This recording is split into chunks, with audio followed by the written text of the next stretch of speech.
Na Câmara, a Comissão de Constituição e Justiça aprovou, nesta quarta-feira, a PEC que limita decisões monocráticas do Supremo Tribunal Federal. O governo, que é contra o projeto, chegou a tentar atrasar a votação. Apesar disso, a proposta foi aprovada por 39 votos favoráveis e 18 contrários.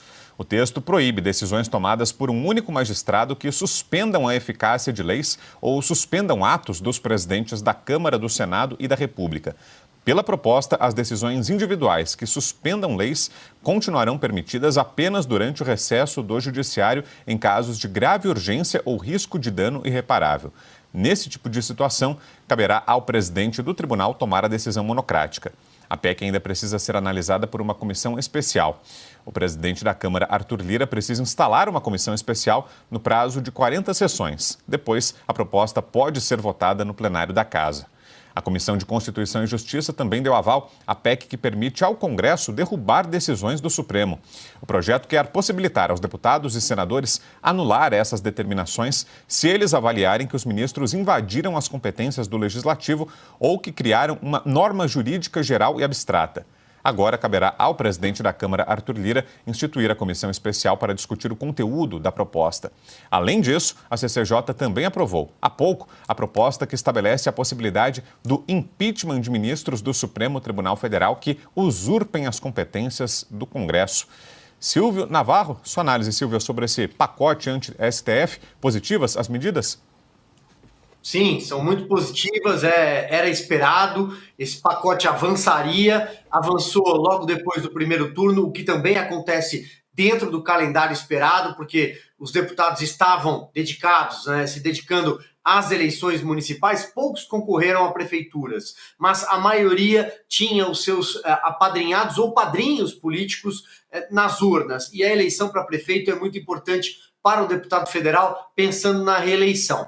Então, era esperado que isso acontecesse, que passasse pela CCJ, tinha maioria, é uma maioria formada por partidos da direita, com o apoio de um centrão, mas um centrão que apoia essas pautas, assim como apoia, por exemplo, a anistia aos presos do 8 de janeiro. É só questão de tempo. E uma comissão presidida pela Carolina Detoni, que faz uma brilhante atuação, a exemplo do que foi, por exemplo, a Bia Kicis, quando passou pela CCJ. O Arthur Lira fez tudo isso andar, fez esse pacote andar desde agosto, colocou, destravou, acho que o verbo é esse, destravou desde que o Supremo Tribunal Federal resolveu interferir na liberação de emendas parlamentares, resolveu colocar a sua mão ali, num cabo de guerra que é entre o Palácio do Planalto, o Poder Executivo e o Congresso Nacional. Sempre foi assim. Mas o ministro Flávio Dino, do Supremo Tribunal Federal, decidiu se meter nessa confusão.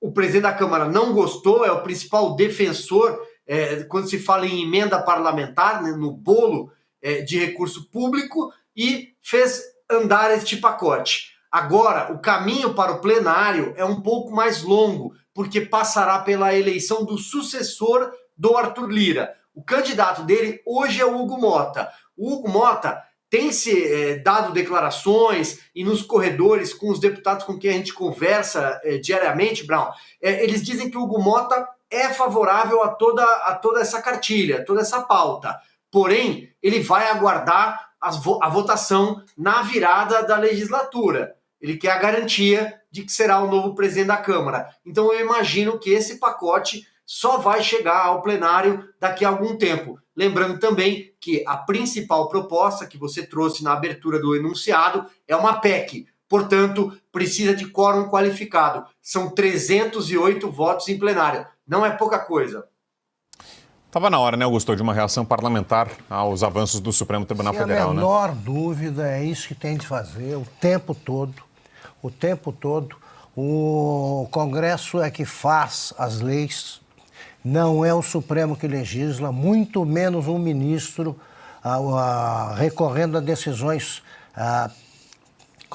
decisões monocráticas, como eles chamam, decisões solitárias, individuais. Ele faz a lei, ele alega qualquer coisa e prende e arrebenta.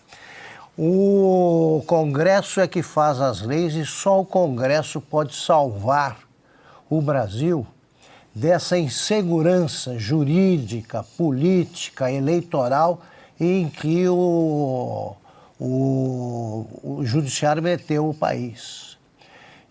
Aliás, o judiciário já estou sendo injusto aí porque o desconforto, para dizer o mínimo, entre os juízes das instâncias inferiores, e os juízes de verdade, né? Os do Supremo são ministros.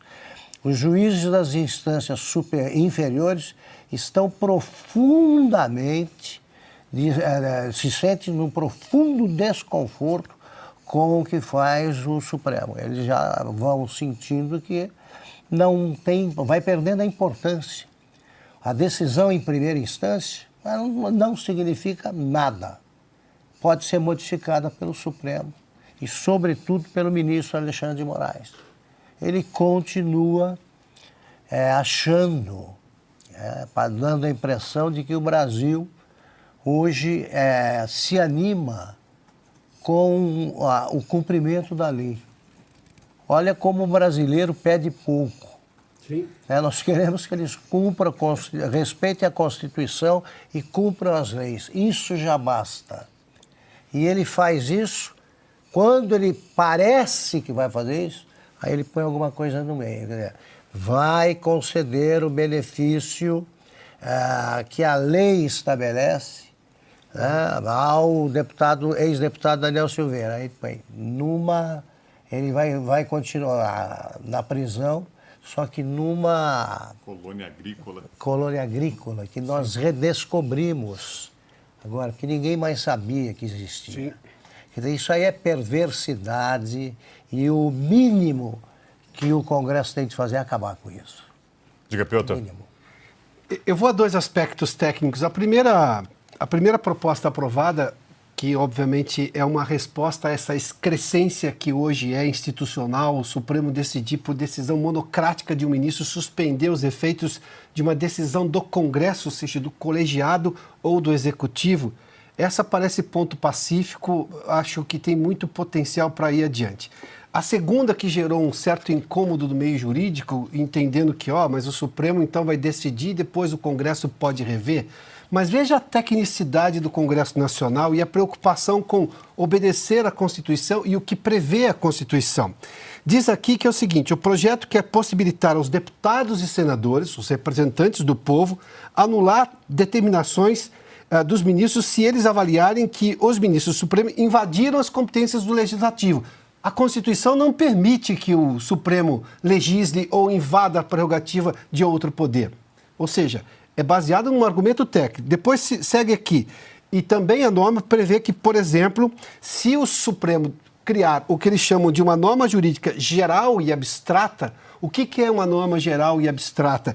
É esse novo constitucionalismo do Barroso, essa coisa principiológica. Não, a Constituição tem regra, então ela não pode ser geral e abstrata, ela é específica. Lei diz exatamente o que pode, o que não pode, qual a punição se você, por acaso, não seguir a lei. O Congresso está sendo extremamente técnico nessas duas emendas constitucionais aqui, porque está apenas obedecendo à Constituição ou fazendo valer a Constituição sobre este abuso e arbítrio que tem sido ou proveniente do Supremo Tribunal Federal. São decisões técnicas do Legislativo e isso chama atenção e, obviamente, é motivo de, convenhamos, um alento nesse instante. Claro que tem um longo caminho ainda, são emendas, são propostas à Constituição, tem lá os 3/5, ou seja, 2 votações na Câmara, no Senado, mas é importante que o Congresso reaja e comece a reagir de forma muito técnica aqui.